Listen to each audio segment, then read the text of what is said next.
Comment optimiser son site web pour faciliter l'utilisation de ses internautes et d'augmenter le référencement de nos pages web.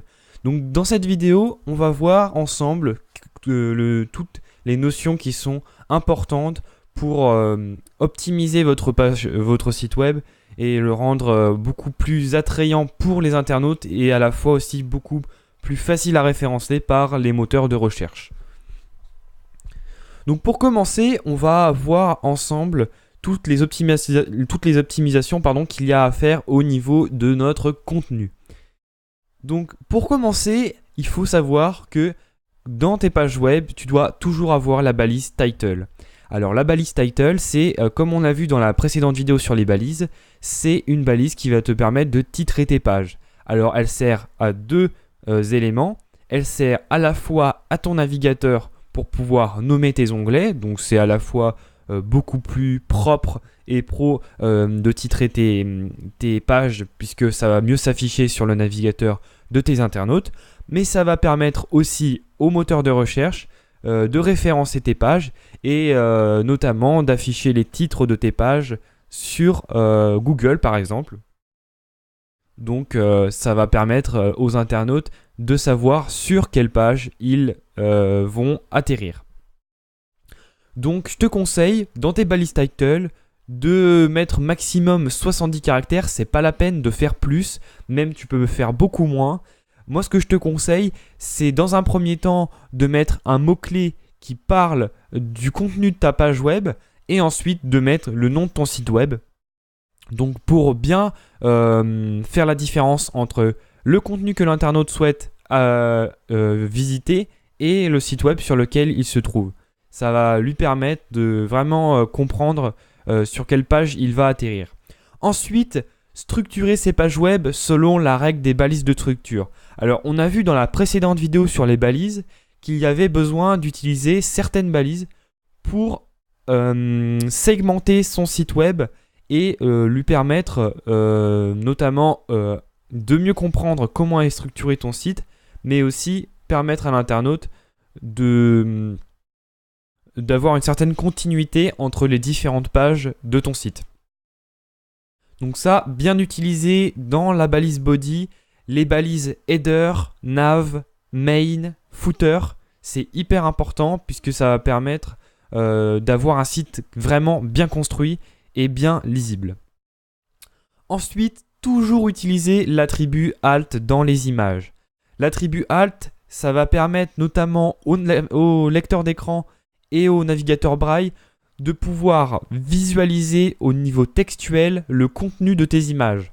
Donc par exemple, si tu mets l'image d'un animal, il va falloir que tu décrives à quoi ressemble l'animal dans l'image.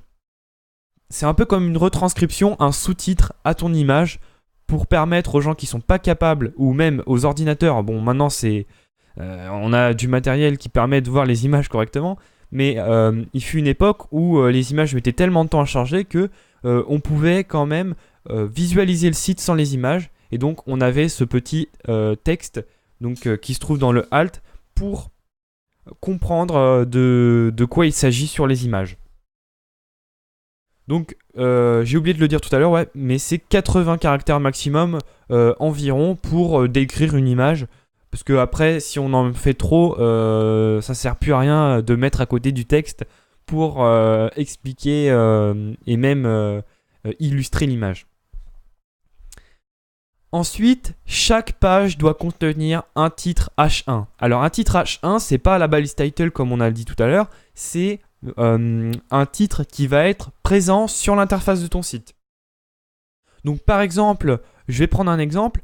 J'ai envie de d'écrire une page sur les 5 oiseaux que j'ai découverts en milieu, je sais pas quoi, en Afrique du Sud là.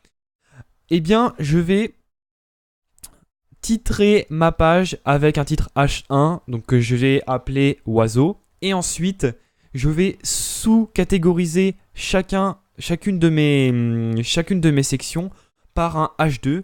Donc sous forme de hiérarchisation, donc je pars de H1 jusqu'à H4 par exemple. Donc le maximum c'est H4. Et donc ça va te permettre de hiérarchiser le contenu de tes informations. Donc tu vas avoir un titre, un sous-titre, et puis ainsi de suite, pour bien structurer le contenu de tes pages web. Ensuite, la balise strong et la balise EM, elles vont permettre, donc j'ai pas parlé de la balise EM, mais c'est à peu près le même fonctionnement que la balise strong. Ça va permettre de donner l'importance à des mots-clés dans le texte que tu auras écrit dans tes pages web. Donc si par exemple tu es en train d'écrire un texte sur quelque chose en particulier, il va falloir absolument que tu sélectionnes des mots-clés dans tes paragraphes pour permettre notamment aux moteurs de recherche de comprendre de quoi tes textes parlent, et donc ça va augmenter encore une fois le référencement sur les moteurs de recherche. Ensuite, toujours définir la métadescription.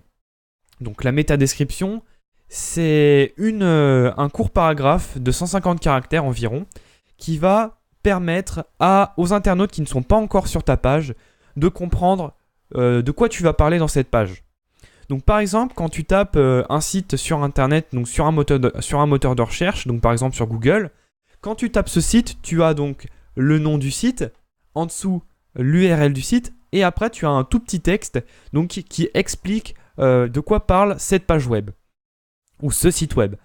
Donc ça c'est la métadescription, et ça va être très important d'en avoir une pour chacune de tes pages web, puisque ça va permettre au moteur de recherche de comprendre encore une fois ça va permettre au moteur de recherche d'afficher pour tes internautes de quoi va parler chaque page web.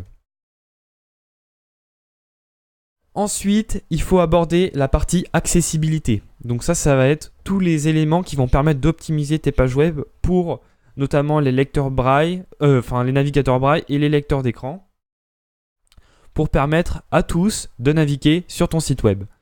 Alors, il existe des balises spécifiques pour les entêtes dans les tableaux. Alors ça, on va en parler dans la partie du module numéro 1 qui sera consacrée vraiment à l'explication complète de chaque balise essentielle à la création de tes sites web.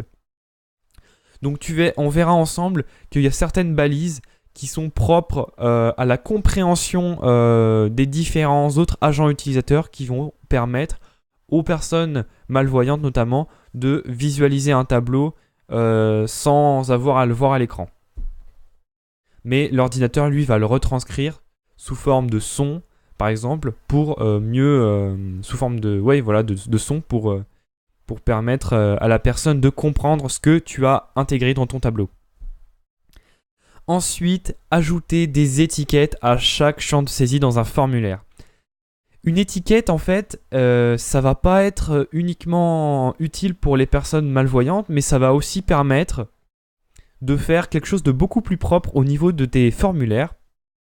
C'est-à-dire que certaines personnes qui sont un peu trop débutantes dans le milieu du développement web, au lieu d'ajouter ce que l'on appelle justement des étiquettes donc dans les formulaires, elles vont tout simplement taper du texte à côté de chaque case. Par exemple, elles veulent créer un formulaire de contact, elles vont écrire un petit texte prénom, à côté elles vont mettre leur balise input donc pour permettre à leurs internautes d'entrer du texte, et à chaque fois, ainsi de suite, elles vont ajouter le texte, mais elles ne vont pas créer d'étiquette. Ce qu'il faut savoir, c'est que ton navigateur web, lorsqu'il affiche donc ces fameuses étiquettes, eh bien, il va, au lieu de faire de la façon un peu pas professionnelle, de mettre du texte à côté de tes inputs, il va être beaucoup plus pointu et il va lier au niveau du navigateur tel input correspond à telle étiquette. Et donc là, ça va être beaucoup plus pratique, puisque notamment au niveau de l'accessibilité, les personnes malvoyantes vont pouvoir savoir quelles données elles vont devoir entrer dans quel champ de texte. Mais ça va permettre aussi d'avoir un site beaucoup plus clair et beaucoup plus propre au niveau du code. Alors là, ça va être une partie que tu vas devoir utiliser et abuser, puisque c'est vraiment ce qui va définir la qualité de ton code. Alors je vais rapidement t'expliquer ce que c'est que le W3C. En fait, le W3C, c'est une sorte de comité qui juge de la validité de pages web. Donc c'est un comité qui a établi un ensemble de règles pour bien coder une page web.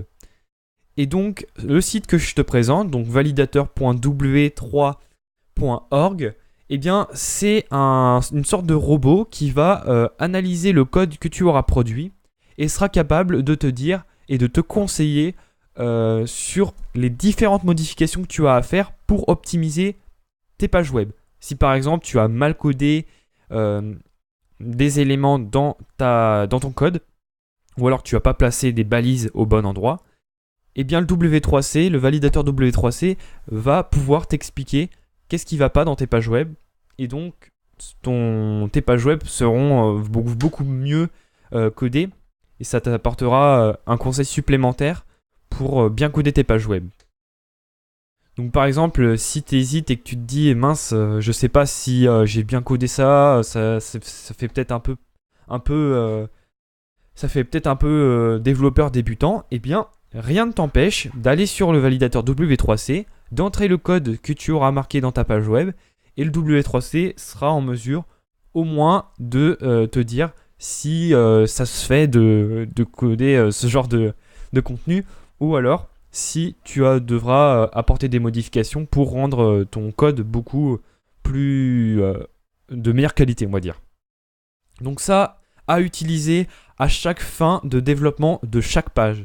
Une fois que tu as terminé une page, hop, tu l'envoies sur le validateur W3C et tu regardes les différentes erreurs que tu pourras corriger donc, pour tes pages web.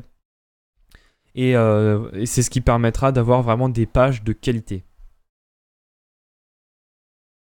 Donc on a vu comment optimiser la partie code avec le W3C, mais il faut que tu saches aussi que quand tu vas mettre en ligne des contenus sur tes pages web, va pas falloir qu'elles pèsent 3 tonnes. Donc là je te présente un site qui s'appelle Compressor.io, et donc il va te permettre, quand tu vas vouloir mettre en ligne des images sur ton site web, de réduire leur taille et de permettre donc aux internautes qui vont sur ton site de les charger beaucoup plus rapidement.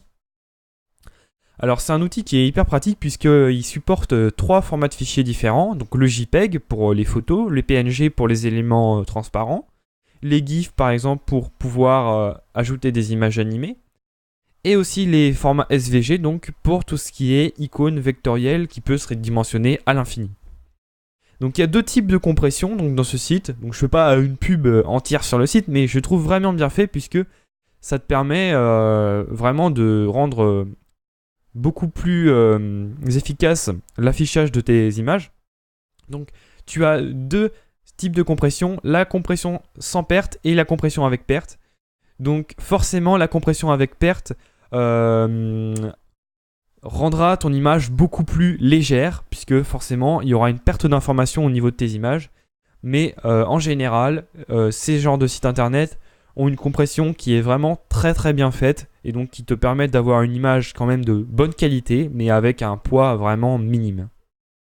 Donc vraiment à utiliser ce genre de site. Alors il y a Compressor.io mais il existe plein d'autres sites, tu as TinyPNG,